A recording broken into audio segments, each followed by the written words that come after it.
Have you got your tickets yet for our big bus trip to Newcastle to see the West Tigers take on the Newcastle Knights? We'd love it if you could join us. We're going to be leaving from Lamia, picking up in Concord, having some lunch along the way, and then going to McDonald Jones Stadium to see the Tigers take on the Knights on the 11th of August. It's a Sunday afternoon game, and we'd love it if you could join us. There are only a limited number of seats available on the coach. It's going to be a great day. If you'd like to book your place, head to westtigerspodcast.com.au and click on Game Day Coach Transfers. Pop your details in and you'll be on the bus. Hope to see you on the 11th of August.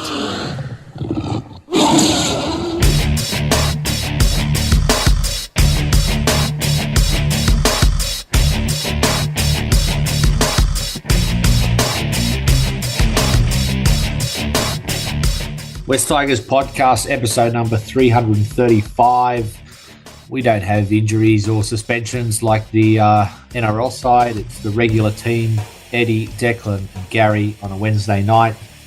Declan, I challenged you on Monday night. I don't know if you've even listened to our podcast, but I challenged to see if you're still a West Tigers fan. Can you answer that now, please? Yeah, I saw that. I do listen to the pod. I'm glad that you missed me, Eddie. It warmed my heart when I heard that at the end. But yeah, I just had like a little bit of a throat injury, so I just asked for my management to Joe just to have a few weeks off. But it's all good now, and I'm happy to be back. So keen to do it tonight. Joel said no, and he asked for a release though. Yeah. Well, those throat injuries, they can be really hard to talk with. So what am I supposed to do? Remind me of some of those senior guys that are injured or at the moment. Bateman, I've never seen a guy happier over Instagram the last 3 weeks. He looks thrilled, and I can't really blame him. But anyway, boys, let's get stuck into the topical issues, and they're pretty much the same things we talked about on Monday night. Let's start with Lachie Galvin, Gary. According to the Sydney Morning Herald, that Shane Richardson met with the Galvin family, including Lachie at the family home today. He wouldn't comment on anything that went on. That article also went on to say that Jayden Sullivan and Brent Naden are free to leave if they can find clubs, and apparently there are suitors in England, Salford potentially for Jayden Sullivan if he wants to go there, and Catalans for Brent Naden, a deal apparently close to being done for next season. But let's stick with Lachie Galvin.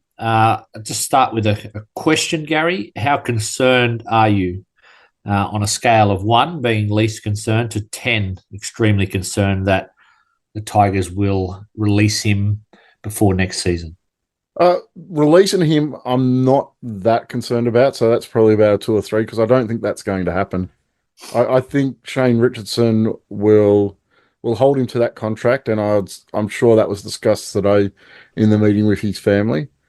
The issue, though, is a concern for me. So I put the issue itself up at about a 7 or an 8. The fact that we've got a young guy who we're promoted into the side at 18, who is now looking for like the 3rd or 4th time asking for a release from the club. That's concerning for me, that we're not selling the vision and the future of this club to him. And he's looking for a get out at this point of his career. The issue is the concern for me. Declan, it was mentioned on various shows that there's potentially going to be, unwavering requests by his management for continued, release requests, and the fact that he had roadblocks put in front of him in the preseason was one of the issues. And obviously, I suspect the other issue is the fact that we are cast aside once again at the bottom of the table. How fair do you think it is that a 10-game player is in this situation? Yeah, look, I think we were talking about it before. I don't really know what it's like to be a first-grade NRL player at 18 years old. But in saying that, just looking from outside, has this ever happened before in the NRL where someone who's played not even half a season is asking for a release from the last 2 years of the contract? I don't think so. I can't think of any time that's happened, and it's just such a poor look from whoever is whether it's manager or his family. It's a tough look. It's going to be really interesting to see how the kind of crowds react to him when he does come back to play, if he does come back to play this year, and just on all the kind of media narratives about how the family was angry at him because they wanted him to play in the back row, or the club wanted to play in the back row, or they're angry at him because he had to play through a hand injury. I just think that's all like media spin. I just think his manager just wants him at a bigger club, and these are kind of all like things like used to kind of sway the public discourse in his favour. Kind of like Isaiah Papali'i with Maguire getting sacked. Like, I actually don't think he cared too much about the fact that he wasn't the coach anymore. I just think he didn't want to come, and managers, because they know that like the 24-hour news cycle, if we can kind of like get the public on our side, we can put pressure on the club to release them. But it looks like most people are like kind of siding with the Tigers because, as I said before, it's just ridiculous that someone who's 10 games into the NRL career is already asking for the release from a contract that they signed at the end of 2022. So it's just ridiculous. The big thing with Moses for me and how he tends to operate with clubs is he likes to get a group of players into the one club, so he then has a fair bit of influence at the club. It happened here back when we had Tedesco, Woods, Brooks, and Moses all managed by him. It happened up at Brisbane where they had a coach and a number of players all managed by Isaac Moses. And there was talk of it happening over at Manly at one point as well. Now, for me, part of the reason may be that he wants to get him into a club where he has more influence, because right now he does not have a large number of players in the West Tigers ranks, and he likes to group those players together so he can control that club and control who comes into that club, who goes out of that club. That seems to be a bit of his MO, and I wouldn't be surprised if that's part of the reasoning behind it as well. He's got a few though, Gary. I think Bateman and Clemmer. Yeah, he tends to like to have a core group of players, and three's probably not enough where he can really wield that. And the three that he probably has at the moment probably aren't influential enough to have that big of an impact. And he's also coming up against the CEO who has the runs on the board, who's probably not going to put up with that nonsense either. I think he also manages Adam O'Brien and Anthony Seibold as well. So he's got coaches in his stable. So it would make sense from a business perspective to have his players be coached under his coaches that he represents. So as Gary said, I think this is like something that fans like we get a glimpse of, but we don't really comprehend just how much influence player managers have, especially on the weaker clubs like us. I think clubs like the Roosters, the Storm, like they have the power to be able to like kind of say no to these sort of things. But yeah, it's really tough, isn't it, where we sit right now? And it got to the point at the Tigers last time he was here where he almost had the Whisperer fella involved and with a job at our club because of how he worked with those four players. That's the influence he tries to wield in clubs, and I think it's something we need to really avoid. So I think taking a hardline stance against this now, kind of show him that we're not a club that you can actually push around the way he has in the past. It's a bad look, Declan, for the club one, just to be in the headlines again for, your best young player wants out, but potentially for Lockie Galvin as well. And I've been, at least I think you mentioned it, I've been heartened by most of the ex-players who have prominent media roles have tended to take the Tigers' side. I think Matty Johns, he was pretty strong, saying, you don't want to be that guy that's walking around the sheds carrying on or wanting out after 10 games. And Gordon Tallis, even Braven Astor, who's a player agent himself, he was pretty strong that the fact that there are people influencing him. He was no doubt talking about his manager that maybe don't have his best interests at heart. I mean, as you said, it's a terrible look for all parties because the Tigers, we're on a 9-game losing streak. We'll probably lose this weekend as well. We can't really buy a win. And now this is just a huge distraction for us. Makes Benji Marshall look really, really bad. I think this is kind of the first time that the fan base in general has kind of stopped to question whether, he's the right solution going forward just because of this Lockie Galvin thing. I mean, at the start of the season, it seemed like, they had a little bit of chemistry and that they go on really well. But now, Galvin's banging on the door wanting to get out. And it might not be linked to Marshall, but the optics look terrible. And then in terms of recruitment as well, I think we talked about, Ben Hunt at the time, how are you going to sign players when like someone's trying to bang out the door to get out. It doesn't really paint a big picture. And then for Galvin himself, as you said, like it's just a terrible look for such a young player. And just some of the stuff that he's posted on Instagram, like I'm very conscious of the fact that he's an 18-year-old kid, but yeah, just the way that his party is like representing him right now, I would like I was advising him, I don't know, like you have to think that you do it a little bit differently, but who knows? It's just a terrible look from everyone involved. Gary, it's probably, the Tigers have copped criticism more from the journalists rather than the ex-players, and we know what we think of some of them, but I was a little bit, definitely not with them, but I think the reaction's been a bit split in terms of how we've handled him maybe over the last month, and I don't think this is all to do with, the hand injury and playing with injections. It's probably just an excuse to get it out there in the media, but I do find it a little bit strange that we were very quick to announce that we're resting him this week, so early when we potentially could have done that a few weeks ago. Do you think it reeks of a bit of desperation in both sides in terms of desperation to play him and now, that this is out in the media, desperation to appease him?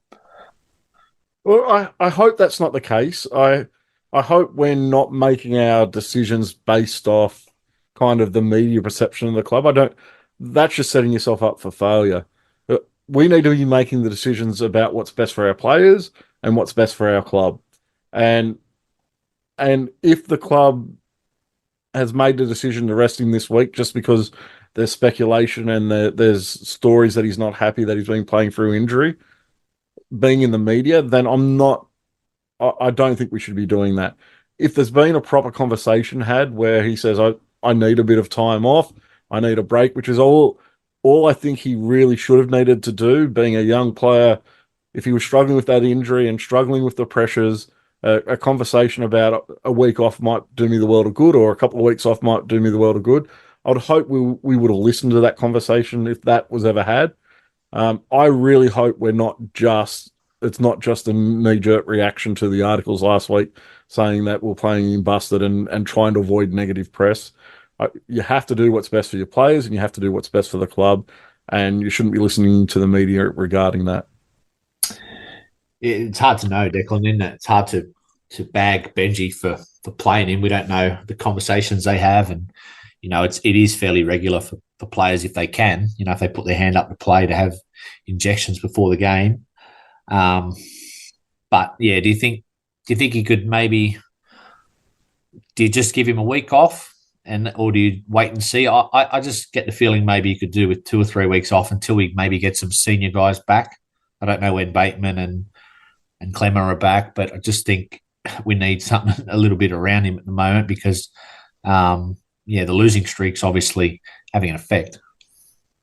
Yeah, I think in relation to the resting thing, I'm not opposed to resting him, but if the doctor, presumably the medical doctors at the Tigers have examined him, they've found that he can play if he needles himself up, and that's a reasonable amount of pain he can endure to play through the game. That's fine, but I think the problem is when your management requests that you're rested. So your management is trying to make decisions that the football department should be making, and that's where I have serious issues with that being done. And it kind of shows Isaac Moses trying to make decisions for the club. And now, in relation to the article, I think it's pretty clear that we did rest him to kind of appease him, just to kind of put a little bit of a temporary ceasefire on the situation, which I can't blame Richardson for doing. I think that's a sensible thing to do. And I would also be trying really hard not to play him indefinitely until we get a little bit more clarity on the situation and where we stand with all the parties, because I just don't know what kind of headspace he's going to be in when he comes back. If he's making Instagram posts and his manager is making all this public noise, what's his mindset going to be? I think it's just really unfortunate, as I said before, and yeah, it just sucks that we're in this position again.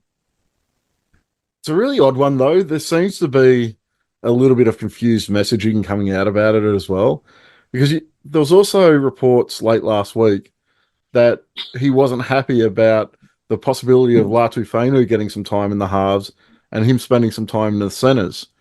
Now, quite possibly you'd put him out in the center so he's not as actively involved. The pressure isn't quite there that has been that while he's been playing in the halves, and that apparently was an issue as well, that he doesn't want to be doing that. And now we're at a position where he's having time off, and there's other people playing in that halves position. I'm sure if Latu Fainu was fit and available this weekend, he'd be playing in the halves this weekend. So the messaging around that and especially coming out from his manager side and in the media seems to be a little bit confused for me. And that tends to make me think they're looking for reasons to be upset. And they're looking for something to kind of put out there to say, look, we're not treating him right. Because there's been multiple stories that kind of, in a way, contradict each other about why he's upset. Declan, is there any way you could accept the club, releasing him at some point? I was pretty strong on Sunday saying, like, we hold the aces, and I don't care if you're unhappy. Like, go and sit out a year for all I care. I just don't think we can afford to roll over in this case, even if he is unhappy. Yeah, I think that with these things, I don't think there's any definitive answer. I think it just depends on the context of the situation and just how, much of a fuss Galvin is willing to go to. Because if he's just coming out, bagging the club, posting stuff on social media. Just on that, I've got him on Instagram, and I've often, as Gary would know in the past, have called people out for the silly stuff they post on Instagram, but I haven't seen him bag the club on it. I saw him put up some silly little thing with Zach Lomax dancing around him, but I haven't seen him come out and put anything negative against the Tigers up. No, it's not negative. It's just been kind of like mixed signals and kind of played to the crowd. Like, I saw he made this Instagram post, and it was kind of a few hours after Buzz Rawfield's article, and it was just a picture montage of him, and it said "lol," and it was just dude, you know what you're doing there.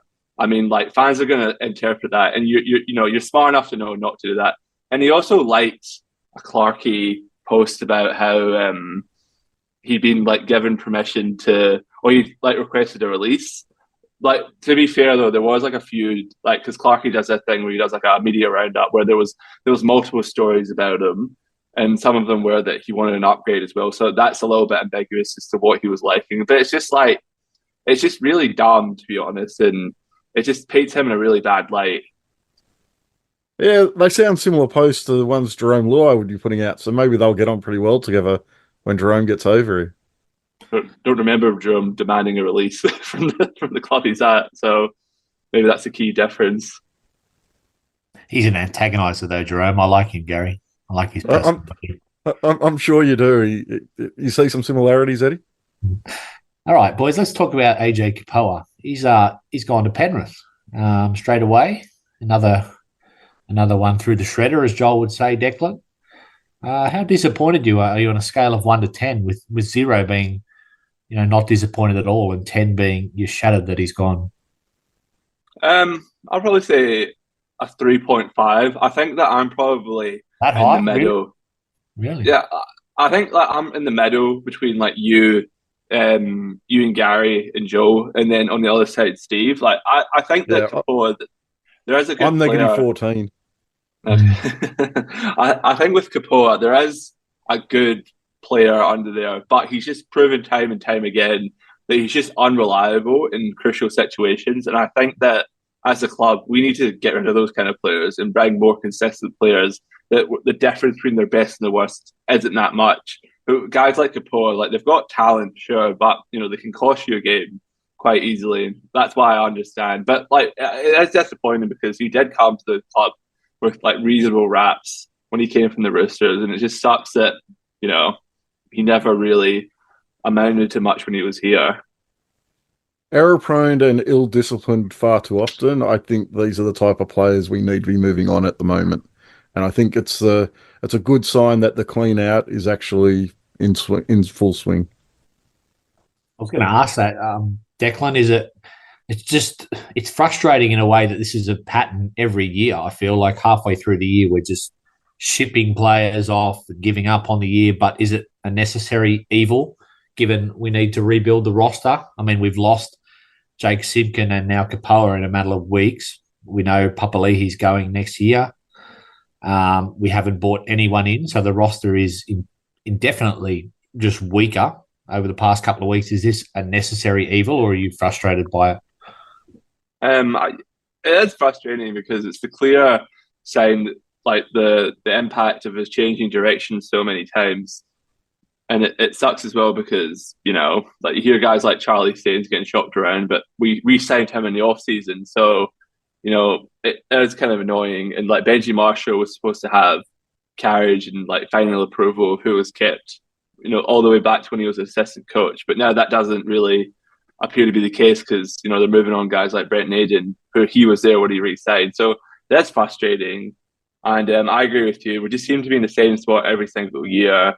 And like we need to sign players as well. It's all well and good to say we're getting rid of Capoe, but like who are we bringing in to fill that spot? Because, you know, like if you look at the team we've named this week, you know, it's very, very light. It's pretty much all rookies on the extended bench, which is worrying. So yeah, just I think it's more disappointing more than anything. But I can understand why the club's probably like now is probably as good a time as ever to try and get rid of some of these guys so they don't see it going to be in the club next season. Gary Gould put a broom through the Bulldogs in 2 or 3 years. Do we have to do something similar here? He cleaned out the whole 30-man roster in 3 years. There are a number of players who I think, and the players I've probably spoken about before, who I do think we need to move on. Sullivan and Naden already being reported as having options to head over the Super League. I think that will be a positive. There's players I spoke about leading into the season who I think we could move out and upgrade our roster. For me, our roster at the moment contains too many young players who aren't contributing to the NRL side and too many players that you'd like to see fall in that 24 to 28 man spot on your roster, who can come in when you're injury ravaged and struggling and do a job in your team and can fill a role in your team.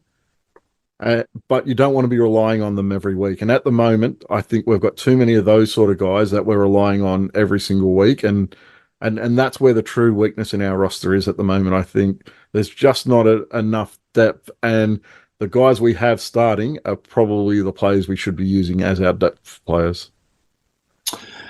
Declan, your man Adam Dewey is back finally this week. Won't be playing first grade by the looks of it. Probably playing the halves in reserve grade. He had some pretty strong quotes, though. I don't know where they were, but definitely his quotes. He said he's looking to play 60 to 80 minutes this week and then hopefully play first grade the week after.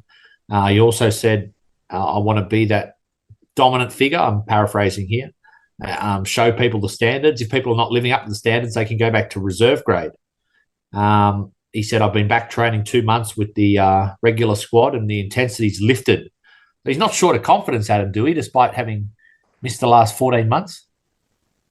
I mean, well, when you think about it, it's quite inspirational that he's come back from a third ACL injury. I mean, I know he's a decisive figure and, you know, like people like have their thoughts on him, which is fair enough. But, you know, I don't really have a problem with too much what he said. I think that, you know, for being honest, he probably is going to be in the first grade side, like either next week or the week after, because we're probably going to get another injury somewhere. So, you know, I don't think, you know, I don't really have a problem with what he said. Gary, he manages himself, so he won't be Isaac Moses representing him. He'll be representing himself. He's off contract next year. Where do you see him fitting in, at least in the short term, over the next month? I think with where our squad is at the moment and where our top 17 is at the moment, I think we could really use him in the centres. I don't know what his pace is like, and the hard thing is he's coming back from another serious knee injury.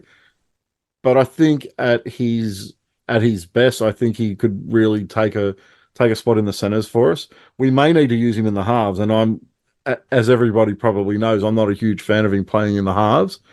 But our depth is fairly poor there, and we've got a number of guys out injured. We've got 3 halves out injured at the moment. We've moved Appy to halfback this weekend. So I can see an argument in a couple of weeks, once he's shown he can get through a couple of games, that he could possibly be an option in the halves. Would you have played him, Gary? Sorry, if this game was in 2 weeks, and this was our team available, would you have picked him in the halves for this game or not? I think I probably would have picked him in the halves for this game, and I'm not a fan of Adam Doueihi at 5'8", but I can see with the issues we have in depth, I would probably have him at 5'8" this weekend. If he had shown for the last couple of weeks he was in good enough condition to play that. So there's still a lot of unknowns around Adam Doueihi at the moment.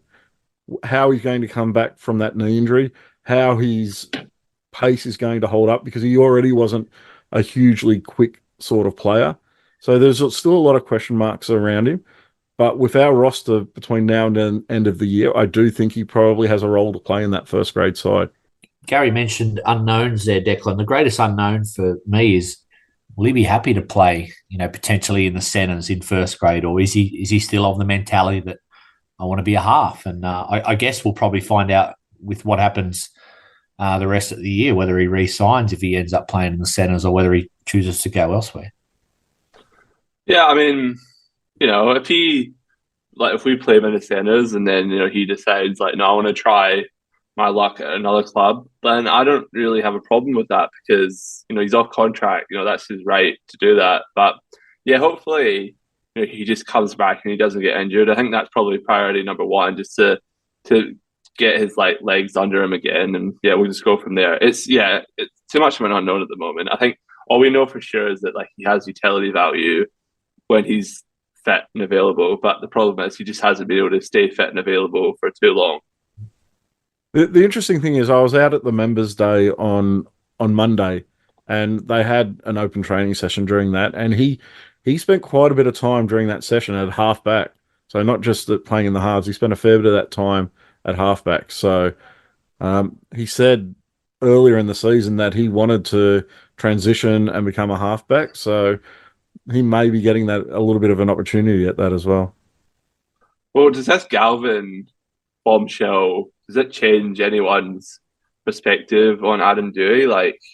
If we can get him cheap, a 1-year extension, Well, Declan, he's definitely a first grader. I don't know if he's a first grade 5'8", but there are a lot worse players in our 30-man roster than Adam Doueihi.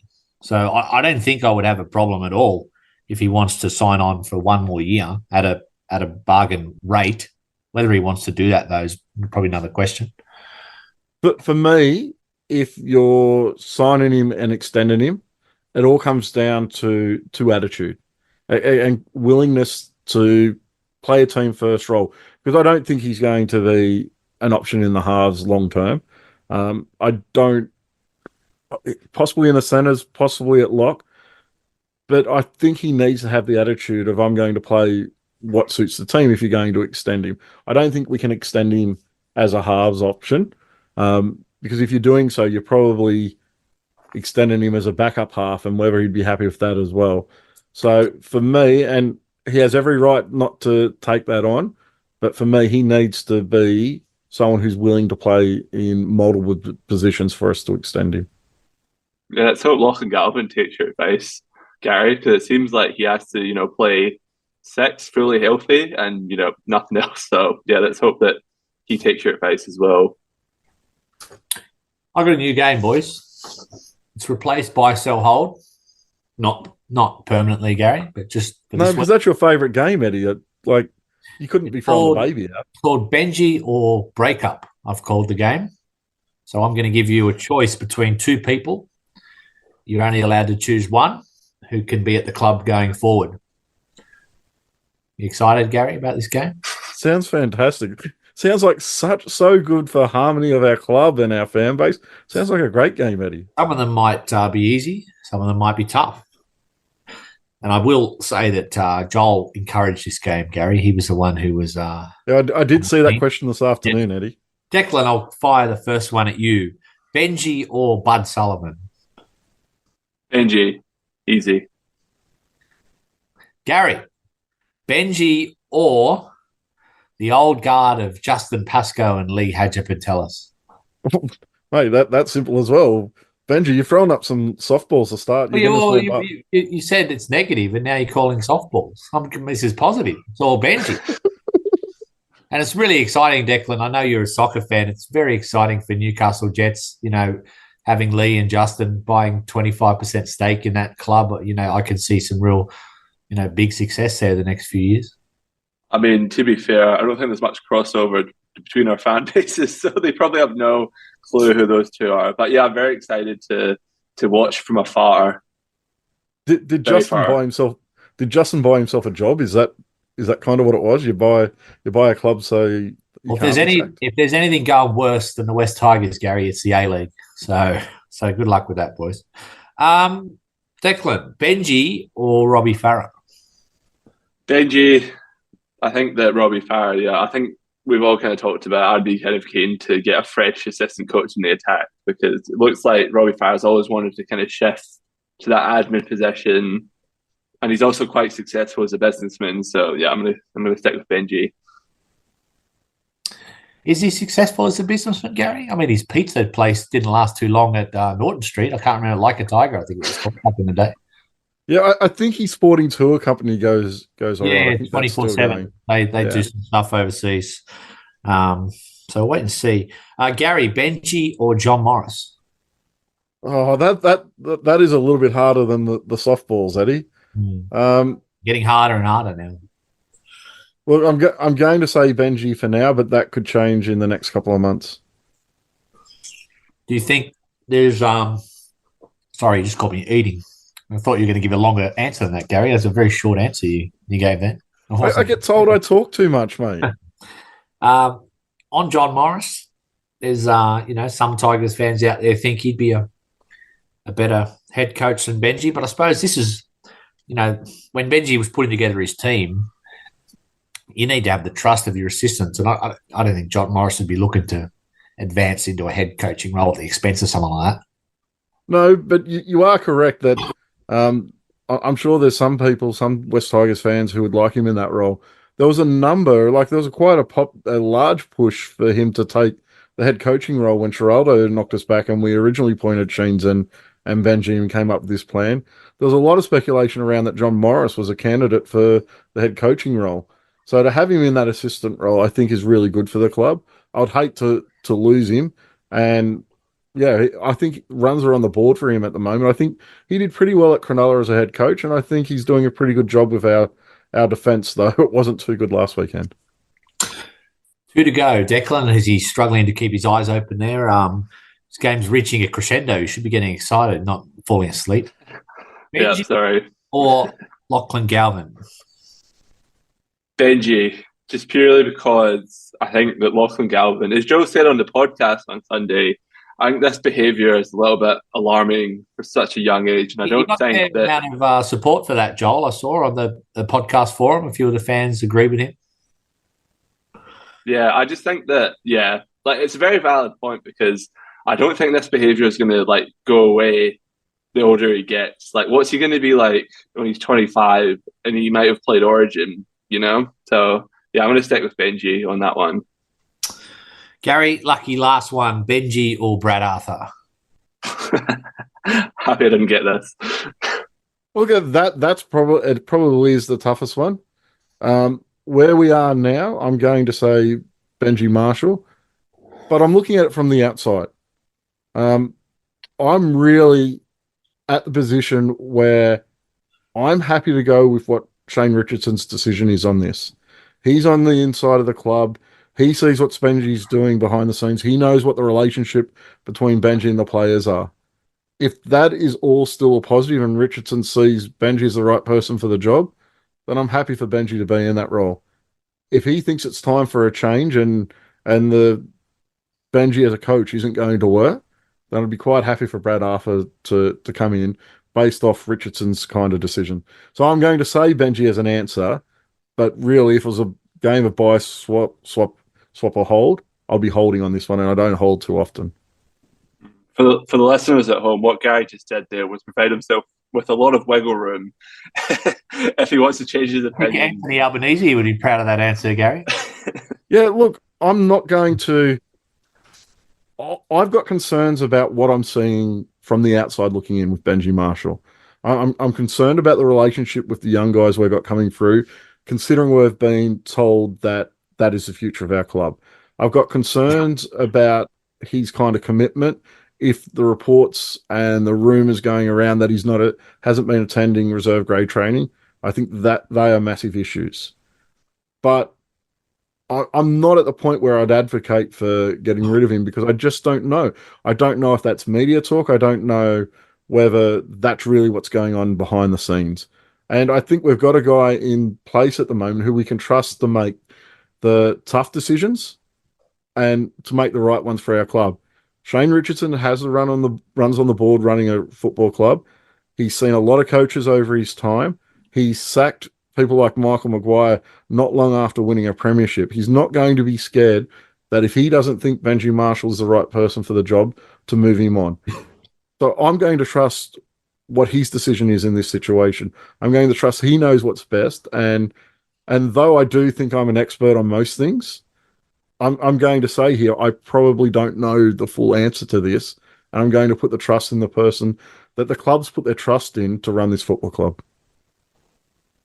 Yeah, I'd like to, Declan, I agree with what you're saying there, Gary. It is a tough one. I think we're all pretty much in agreement. We'd like to see at least changes to support Benji more. Yeah. That be fair, Declan? I mean, yeah, but at what point, if you've got like John Morris as the defensive coach, you've got like Todd Payton as the attacking coach, like at what point? But we don't have Todd Payton as attacking coach. We got Robbie Farah. Yeah, hypothetically though, if we got someone of that caliber, then like Benji's the head coach, like he should be the leader. But if he needs these people and needs first grade experience, like it just doesn't fill me with a lot of confidence because it just seems like we're just trying to prop him up. And yes, he's still learning as a coach, and yes, like we're the ones who hired him into this position, and it was such a huge gamble to appoint someone that's never really coached before, besides being an assistant coach last year. But yeah, we've really put ourselves in a real catch-22 situation here, and I actually genuinely don't know what the best way out of it is. One thing I'll point out, I know he's got a lot more experience than Benji does, but there were a lot of talk around Geraldo not being able to make that transition to a head coach last year. There was a lot of talk around about what was happening at the Dogs, and the Dogs ignored all that talk because they knew they had a plan in place, and they were of the opinion that the plan they had in place would improve the club and get the club moving forward. And we see the results of that this year, despite I was highly critical of their signings over the off-season, but they're stuck to their plan, and it was a plan that they believed in.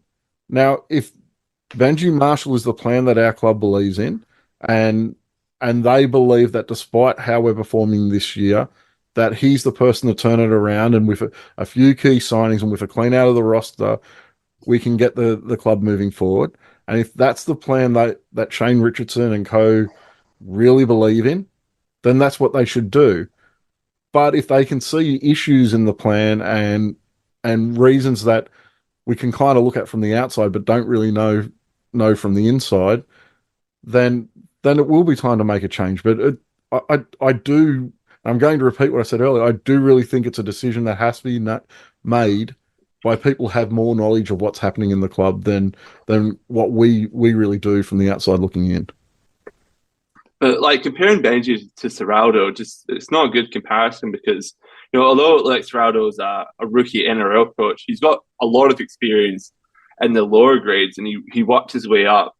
Like for anything else to find out if he actually likes coaching, I mean, this is Benji's second year coaching, full stop. Like, who's to say that he won't quit at the end of the year because he just doesn't enjoy it, or like he just didn't know what he was getting himself into, which I think is like quite reasonable because it all happened so quickly, and it's a huge pressure on him right now. Like, it can't be fun for him. So yeah, it's just a terrible situation that's been left by the old admin. But I really hope it works for Benji because he's a club legend.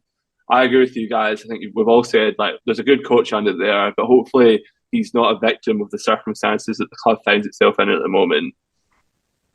And the thing is, if we do get to a point where we are moving him on at sometime this year, then really that is his coaching career pretty much done. I don't see a way that he comes back from that. And that to me would be disappointing because even if there are issues at the moment, I do think there is potentially a really good coach there. I thought what we saw over the off season, the way he's communicated for the most part this season, I think has been really good. But if it does end this year, then I think that career is probably over, and it probably shows the risk you take when you go into a head coaching role so early. Saturday afternoon, Declan, we host the Titans at Leichhardt. Be interesting to see what crowd they get there. I mean, Leichhardt's obviously generally packed to the rafters, but 3 o'clock Saturday against the Gold Coast, surely it's going to be less than 10,000 there. I don't know. Like usually there's like Leichhardt, people just turn up because it's at Leichhardt. So hopefully it's a good crowd. And obviously the form guide isn't great at all, but yeah, I'll be there. So hopefully it's a good atmosphere. And maybe that's just what we need, just some, a little bit of Leichhardt magic to bring us back from the dead and like galvanize and like show some sort of performance. Galvanized? Yeah. Galvin's not playing. That was a very ironic choice of word you chose there. Yeah. But I mean, Gary, this Declan won't remember, but I was talking to, I think either you or Joel. This is the old game they would have put on the ABC back in the 90s, where they used to Warren Boland and Peter Jackson used to do the 3 o'clock game. I remember watching as a kid. It was the Sydney Tigers up against the Gold Coast Seagulls or the South Queensland Crushers. It was always pretty much the dud game of the week. Yeah, the 3 p.m. time slot, it was bad for people attending. It was bad for people watching. So I don't think much has changed in the last 40 years. That it's probably the worst time slot outside of the 6 p.m. Friday night game. That's probably the worst one. But yeah, the 3 p.m. is not a great one. I wrote the side down, Declan, because there's so many changes and things happening. But I suppose the interesting takes are.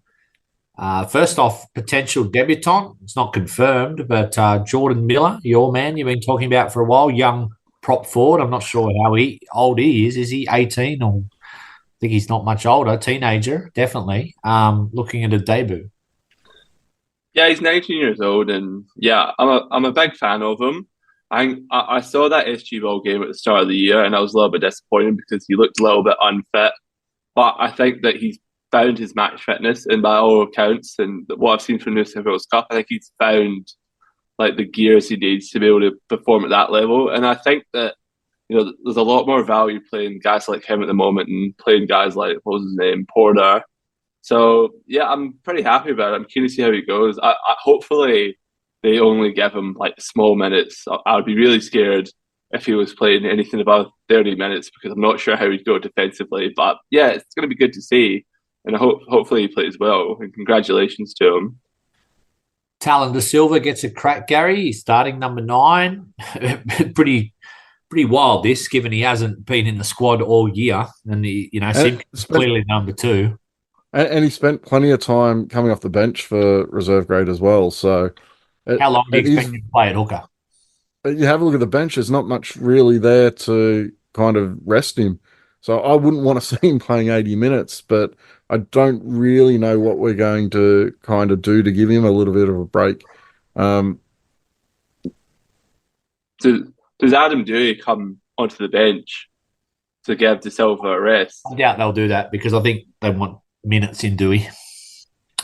But maybe 10, 20 minutes in first grade might be better than 60 minutes in reserve grade. Because I don't really see any options on the bench at the moment from 14 to 17.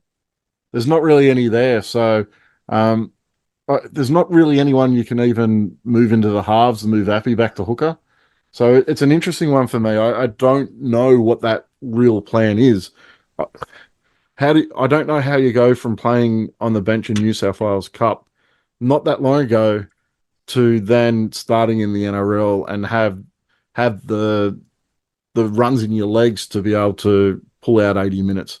I don't expect him to play 80 minutes. I just don't know what we're really going to do. I guess Madam Moore spent some time at hooker at some point, but there's nothing really there that's a real attractive option. A lot of hype about him 12 months ago, Declan. Has he been I think by his own admission, he said his form hasn't been great in State Cup. I don't know how much, if you've seen any of it. Yeah, I think that from what I've seen, he's struggled with the physicality of it. Like they played the Raiders in round one, and like everyone was just missing tackles. And I think he has struggled because he's a skillful player, but you got to be able to defend. And hopefully he does well. And like another thing as well, the New South Wales Cup team has just been terrible. Like they're coming last as well, and it's not exactly an environment where young players thrive.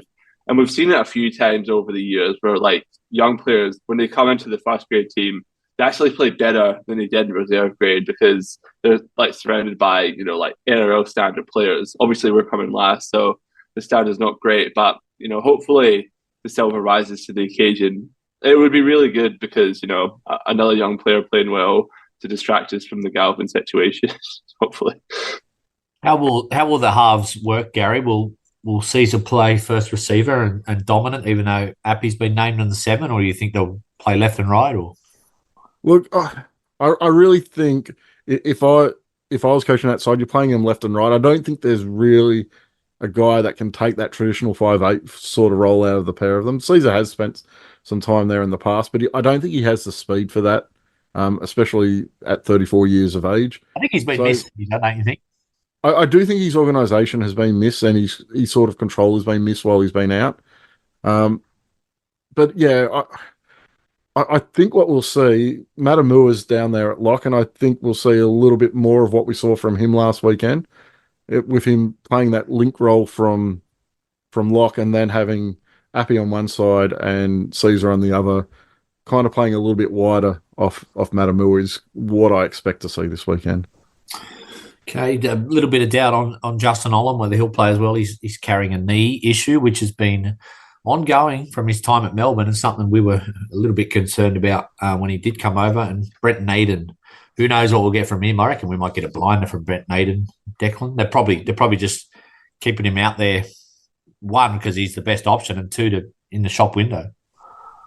I mean, Brent Naden is the pure dictionary definition of rocks and diamonds. And I think we're juicing from diamonds, so hopefully we get that this week. But yeah, I don't really have high hopes this week, unfortunately. Even when we were like good, the Titans for some reason just have the wood over us.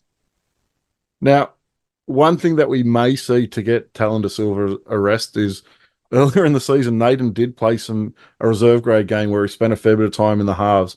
And I must say, it's probably the best football I saw him play all season, but it was reserve grade.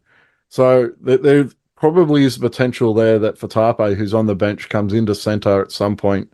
Naden goes into the halves, and then Appy goes back to hooker to rest Talon Da Silva. It's not really a palatable sort of option, but it's probably the best option that's there to get Talon a little bit of time. Prediction time, boys, for the game. I get a score. I'm going to go 42-26 to the Titans. I reckon we might shock them early. A little bit of enthusiasm with some young guys, but man, this is just a decimated side here, absolutely decimated. So it would be a great win if they could get a win, but I just think the Titans are a fast side with a lot of points in them. So I go 42-26. Declan? Yeah, I'm going to go 50-22 Titans. Yikes. That's I'm expecting a bit more positivity, but yeah, hard to argue. Gary? Look, my hope and positivity as you get closer to the game always is increasing the closer you get. If you had asked me on Monday, I would have had us getting flogged. I don't think I'm positive enough to think we'll get a win now, but let's say 26-22. Like, it's getting there. I think by the time I get out to the ground on Saturday, I'll be expecting us to win, but not quite there yet. Well, you're a brave man, Gary. Mate, I live in hope. I live in hope. Bit of positivity, and it's a 2-horse race. You never know what can happen. What's your brain telling you? It's amazing how often you lose these 2-horse races. But anyway, quiz time, boys. Question 1. It's a multiple choice. Who was Scott Prince's replacement when he played in the 2004 State of Origin series at halfback for the West Tigers? Was it A, Daniel Fitzhenry, B, Kieran Kerr, C, Benji Marshall, or D, Ben Reynolds? Declan? Was it Benji Marshall? I reckon Benji would have been in the side already, and he stayed at 5'8". Gary? What year was it? 2004. I was out at this game. There was a game at Gosford. It's not written down here, but it was a game at Gosford. This guy, I'm pretty sure he scored a couple of tries. Never really heard of him. I'll go Ben Reynolds. I don't think it was, but I'll go Ben Reynolds. Kieran Kerr. I remember him scoring a try at Gosford. We upset the Bulldogs. Question 2, true or false? Corey Thompson played more games for the Gold Coast Titans than the West Tigers. Declan, is that true or is it false? That's false. False. I'll go true because that's all that's left. It was false, but only by 1. 44 for the West Tigers, 43 for the Titans. I wouldn't have thought that many. He was a good player. Not that I'm questioning Yachty. I'm sure it's right, but I don't remember the 43. Don't question Yachty, or you have to issue another public apology. Question 3. Out of 287 players who have represented the joint venture, how many have never scored any sort of points for the club? So out of 287, you think there's going to be some guys who played 1 or 2 games. Obviously not many try scorers or goal kickers. So how many have scored 0 points out of those 287? Nearest to the pin, Declan? I'm going to go 10. I'll go 11. Well, that was both fairly ordinary guesses. I don't know if you even listened to the question, boys, but it was, 72. No, I knew it was much higher, but I just had to make sure. Question 4. I don't know if we'll name all 16, but Yachty's got here. Name the 16 NRL players who have played for both the West Tigers and the Gold Coast Titans. Name a couple, Gary, or Declan, surely. Okay, I'll go for it. Okay, so Scott Prince. That's an easy one. Yeah. Corey Thompson. Having a blank. Anthony LaFranchi. Yeah. Isan Masters. Yeah. There's a lot of them here. So you've named 2 McIntyre. Yep, Sam McIntyre.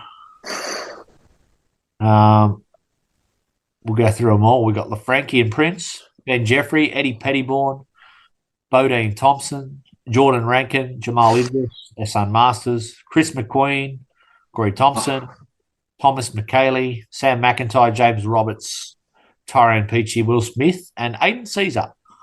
So that's a lot of sharing between 2 pretty bad clubs, Gary.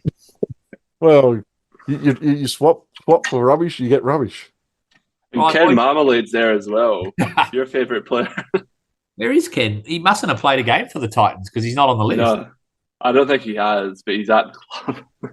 Ken Marmalade. Ever since I said that, his career's fallen off a cliff, Gary. Yeah, well, he got upset someone couldn't get his name right, mate. Right, boys, Sunday night, Declan, I'm not sure if you'll be on, but I think it's time you backed up. You haven't backed up for a while. Joel will be hosting live from Fiji. He's gone for a mid-season break, so he'll be doing this via Fiji, and he'll want you on. Is he on another cruise? I think so, yes. Okay. Well, I'll have to speak to my manager. We'll sort something out. So, yeah, I'll let you guys know. All right. Thank you, boys.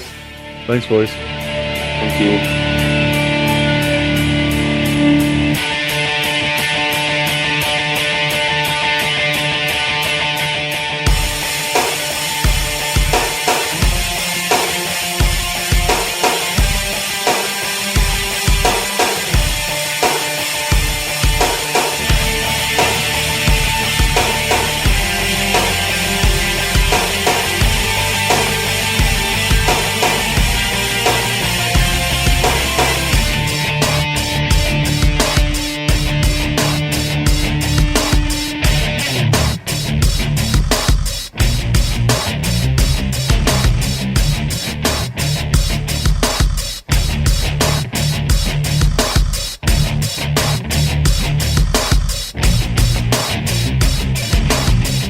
The West Tigers podcast is brought to you by the West Tigers Podcast Forum. Have your say on anything to do with the West Tigers, westtigerspodcast.com.au.